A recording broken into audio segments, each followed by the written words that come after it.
Жеңиш күнү алыстагы от болуп, көрүнчеле араң жанган жок болуп. Мен Жагыбай Нупел, мен 5 жаштамын. Мен Жагыбай Нупел, сиздерге айтып берем. Жеңишке салымгыш жан аябай.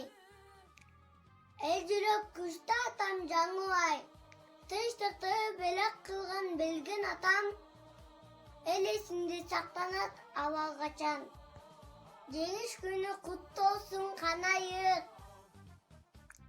Эмгектен биз унутуп калбайбыз.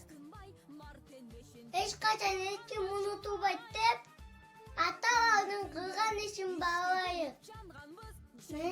Мен чоғатан Жусбеков Жаңыбай. 25-жылы Маданат айылында жак дүйнөгө келген. 43-жылы бул атам экенки Тошқа алған. 45-жылы Ес менен кайткан. Эмгектин катыбы Соғыштын ардагер. 14 баланын атасы 94 жашында дүйнөдөн кайткан. Биз өзүбүздүн чоотасынан сыймыктанабыз. Ушундай жакшы жашоону алып келгени үчүн чоотага таазим. Бул жеңиш күн майрам, баары жыттанган адамдардын самайларын ак чалган, көздөрүнөн жаш кыгырып шаттанган. Өрттү чаңды кечип чабуул салганбыз, жеңиш күнүн жакындатып алганбыз.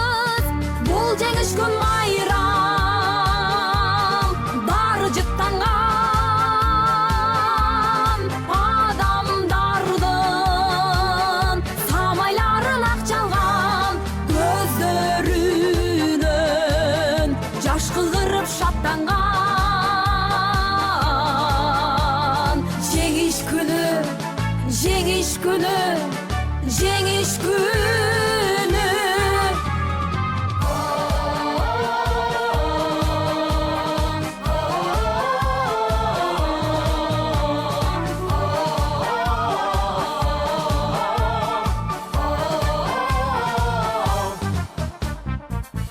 Күндүр мекени биз эч тынбай, мартенмешин тектеп турган көз жумбай. Күндүр иште күйүп жанганбыз, жеңиш күнүн жакындатып алганбыз.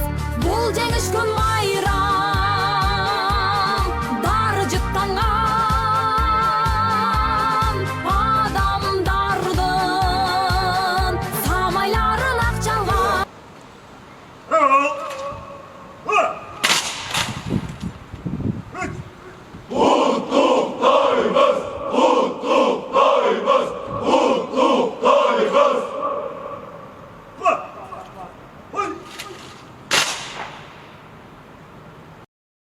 Житель села Маданят Бакаятинского района, ветеран Великой Отечественной войны Джаныбай Джунузбеков ушел на фронт в марте 43-го года. После боевой подготовки был отправлен на службу в Западный стрелковый полк. В феврале 44-го он получил ранение в руку и в мае вернулся на родину.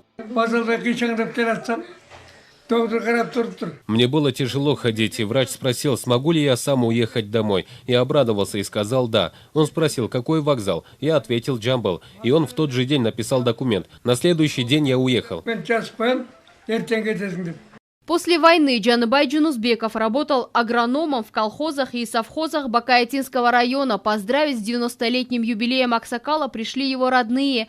У него 14 детей, 63 внука, 80 правнуков и 10 праправнуков.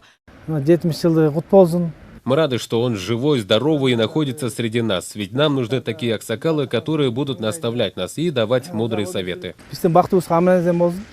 Джаныбай Джунузбеков прославился и как народный лекарь. Работая агрономом, он изучил свойства лечебных трав и даже лечил от недугов своих односельчан, говорят местные жители. Нургуль Саматова, Машакбай Рахманкулов, Общественный первый канал. Здравствуйте, меня зовут Садыкова Алия, мне 6 лет, я учусь в 1 Б классе в школе-гимназии номер 95. Это мой прадед, его звали Джумузбеков Джанибай, он служил на войне. Предлагаю смотреть про него в огне. Теряли друзей, защищая страну. Победа пришла в 45 году. Я вырасту, детям своим расскажу, как прадеды их защищали страну.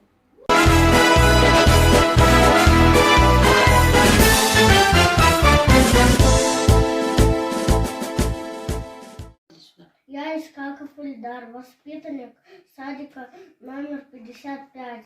Вот мой дедушка Жунусбеков Жаныбай. Он был ветераном Великой Отечественной войны. Посмотрите про него видео. Кто жизнь отдал за нас с тобой, кто каждый день 4 года к нам этот праздник приближал, взамен одну победу ждал. Вот, наконец, она пришла, всем мир и радость принесла. Не все с войны-то возвратились, иные облекли покой, чтоб в мире жили мы с тобой. Өрттү чаңды кечип чабуул салганбыз, жеңиш күнүн жакындатып алганбыз. Бул жеңиш күн майрам, баары жыттанган адамдардын самайларын ак чалган, көздөрүнөн жаш кыгырып шаттанган.